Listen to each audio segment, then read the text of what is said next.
La planète Kurgod, située dans le Segmentum Obscurus, au nord galactique de Terra, est un monde particulièrement hostile, couvert de déserts et de marécages, où rôdent des prédateurs féroces. Ce monde abrite une ancienne colonie minière de l'Imperium, isolée durant 3 millénaires par une tempête warp, où la population est peu à peu retournée à un mode de vie féodal, formant des clans et se battant les uns contre les autres afin de s'accaparer les derniers vestiges technologiques impériaux et les trop rares ressources dont ce monde dispose. La vie sur Kurgod est une lutte pour la survie, rythmée par les raids, pillages et batailles. Seuls les plus forts survivent. Retrouvé par une flotte d'exploration de l'Imperium de l'humanité, Kurgod fut jugé sans intérêt stratégique prioritaire, car trop faiblement peuplé et trop pauvre en ressources. Cependant, cette petite population d'êtres humains robustes et courageux attira l'attention d'un chapitre de l'Adeptus Astartes qui vit en ses clans de guerriers les candidats idéaux au recrutement de nouveaux Astartes. Garon, fils de Rodar, est venu au monde sur Kurgod au sein du clan des Hurs. Sa jeunesse fut rythmée par les périlleuses parties de chasse et les batailles entre clans rivaux. Cependant, cette vie mortelle lui paraît désormais bien loin, presque irréelle, tant les derniers siècles vécus à combattre pour l'Empereur Dieu lui auront constellé le corps de milliers de cicatrices, comme autant de rappels des multitudes de combats qu'il avait livrés pour enfin finir ainsi. Trop blessé pour vivre, trop précieux pour mourir, plongé dans un sommeil artificiel en attendant son prochain combat. Dans cette torpeur léthargique, l'être qui s'était autrefois nommé Garon passait en revue sa longue existence.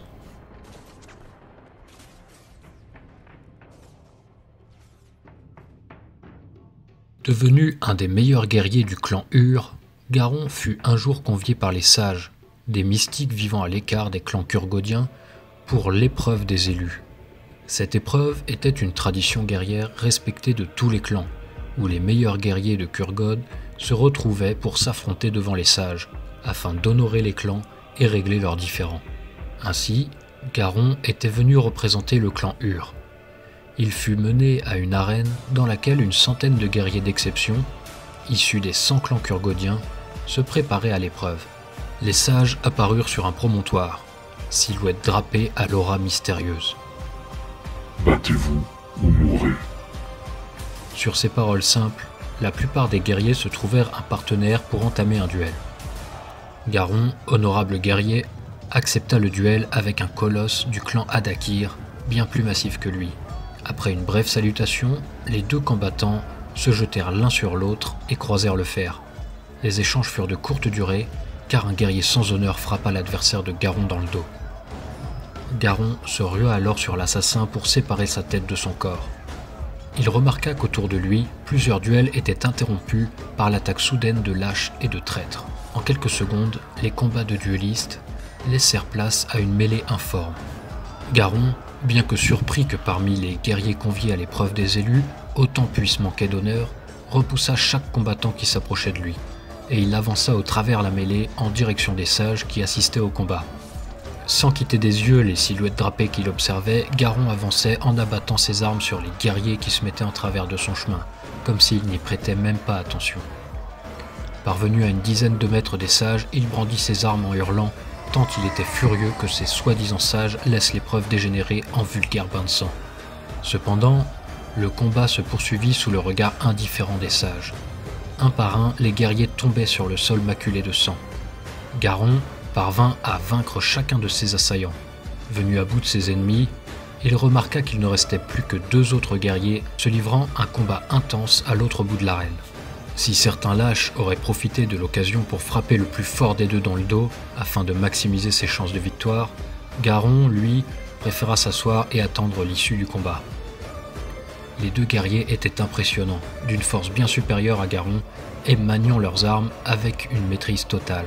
L'un d'eux finit par vaincre son adversaire non sans difficulté et s'en retrouva couvert de blessures qui auraient tué n'importe quel autre homme. Malgré cela, le guerrier s'adressa à Garon. « Je te remercie d'avoir entendu ton tour pour mourir.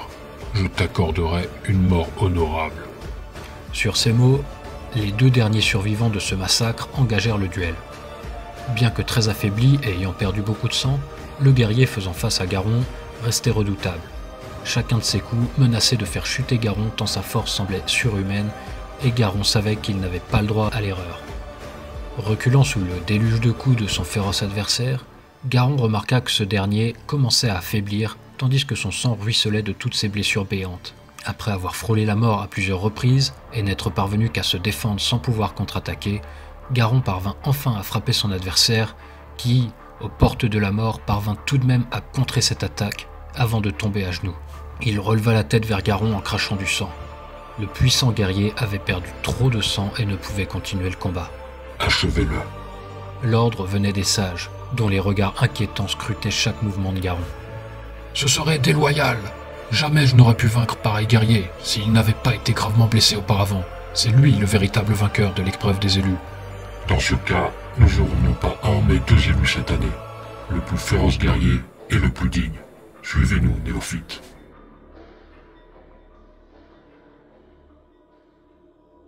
Ainsi, Garon fut sélectionné par un chapitre de l'Adeptus Astartes pour devenir un des anges de l'empereur.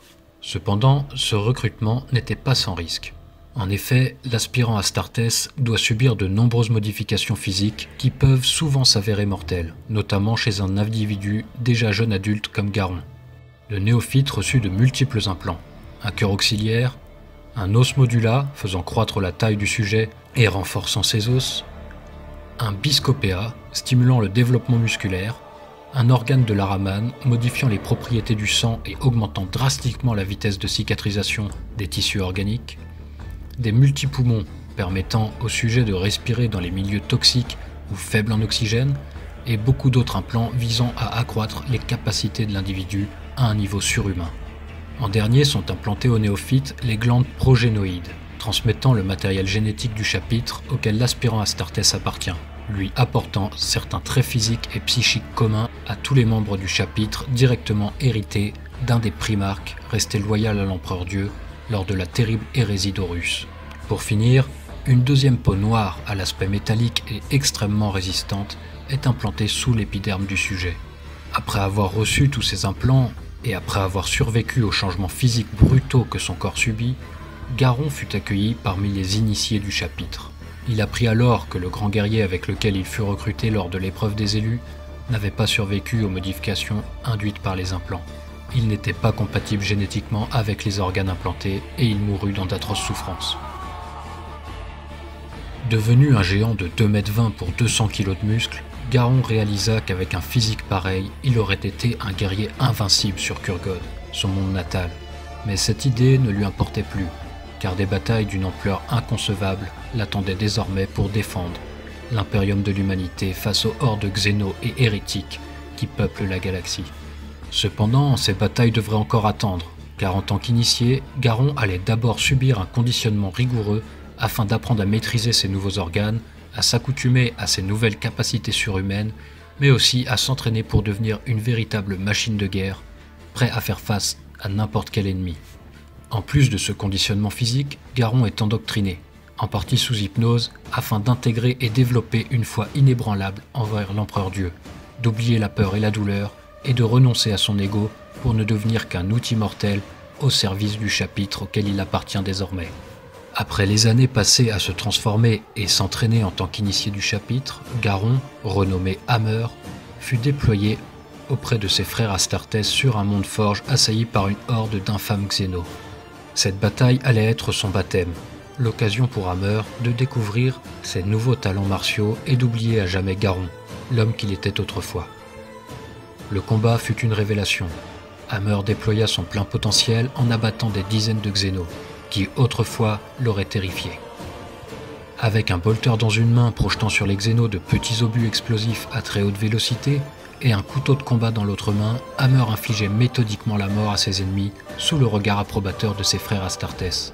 Après avoir remporté une victoire absolue et repoussé les xénos hors du monde forge, le chapitre intégra Hammer comme frère de l'Adeptus Astartes, lui octroyant le droit de troquer son armure d'initié contre la véritable armure énergétique des Space Marines, l'armure sacrée MK7 Aquila, faite d'un mélange extrêmement résistant de plastacier et de céramite, et protégé d'un champ de force capable d'encaisser le feu nourri des ennemis de l'Imperium. Cette armure est également équipée d'un ordinateur de contrôle que les Adeptus Astartes appellent l'âme de l'armure, distribuant la puissance de l'armure en fonction des besoins de l'Astartes, lui permettant de courir plus vite, frapper plus fort ou encore de le maintenir debout en cas d'impact et même de blessures quasiment mortelles. Vêtu de son armure sacrée, frère Hammer acquit une grande renommée au sein du chapitre en infligeant le courroux de l'Empereur Dieu à d'innombrables Xénos sur des centaines de mondes à travers la galaxie pendant plusieurs siècles. Jusqu'à la bataille d'Acrona, un monde très densément peuplé et grand producteur de munitions pour l'Astra Militarum. Les défenses d'Acrona n'ayant pas résisté à une invasion Xéno, plusieurs contingents de gardes impériaux et une centaine d'Adeptus Astartes, répartis en 10 escouades tactiques, furent déployés pour reprendre les sites stratégiques et purger les Xénos. Les combats pour le contrôle d'Acrona furent d'une rare intensité, et Hammer fut impressionné par le courage et la détermination des gardes impériaux qui se battaient à ses côtés, subissant pourtant de lourdes pertes mais ne reculant jamais. Tous ces hommes et femmes courageux mourant par centaines chaque jour en combattant des ennemis terribles. Hammer savait que ses soldats le considéraient comme un demi-dieu, mais il n'en tirait aucune fierté. L'homme qu'il était autrefois aurait même eu honte, car nombreux sont les gardes impériaux qui auraient sans doute été plus dignes que Garon de devenir Astartes. Le dernier jour de frère Hammer en fut la preuve irréfutable. Tandis que les combats faisaient rage, Hammer et un de ses frères Astartes, accompagnés d'une poignée de gardes impériaux, tombèrent dans une embuscade et un tir d'armes lourdes Xéno mit en pièces la moitié de la troupe loyaliste. Hammer fut tranché en deux au niveau de la taille, ses viscères se répandant sur le sol tandis que son sang coagulait rapidement. Bien que très gravement blessé, Hammer utilisa ses dernières forces pour lever son bolter et pulvériser les Xénos en approche. Son frère d'armes, épargné, avait déjà éliminé la menace de l'arme lourde et se plaça devant Hammer pour le protéger des tirs ennemis. Les quelques gardes survivants se regroupèrent autour des Astartes en faisant feu dans toutes les directions. Alors qu'Hammer perdait peu à peu connaissance, il entendit l'un des gardes s'adresser au dernier Astartes debout. « Monseigneur, aidez votre frère, on va retenir ces saletés de Xéno ici le temps qu'il faudra. Mieux vaut tous mourir pour sauver un des fils de l'empereur que vivre et voir l'un des vôtres tomber. » Sur ces mots, le frère d'armes de Hammer le saisit par les épaules et tira sa demi-carcasse d'une demi-tonne tout de même afin de l'évacuer sous la couverture des courageux gardes impériaux qui tombèrent bravement jusqu'au dernier pour couper la route aux infâmes Xénos. Hammer, bien qu'extrait du front par son frère Astartes, rendit son dernier souffle au milieu du No Man's Land d'Acrona. Sa dépouille fut récupérée par son chapitre et son cerveau maintenu dans un semblant de vie artificielle. Le corps inerte de Hammer fut placé dans une machine sarcophage, un dreadnought, relique sacrée permettant aux meilleurs guerriers Astartes de continuer à se battre pour l'Empereur Dieu, même dans la mort. Ainsi, bien qu'ayant péri sur Acrona, Hammer allait encore vivre de nombreuses batailles pour la gloire de l'Empereur.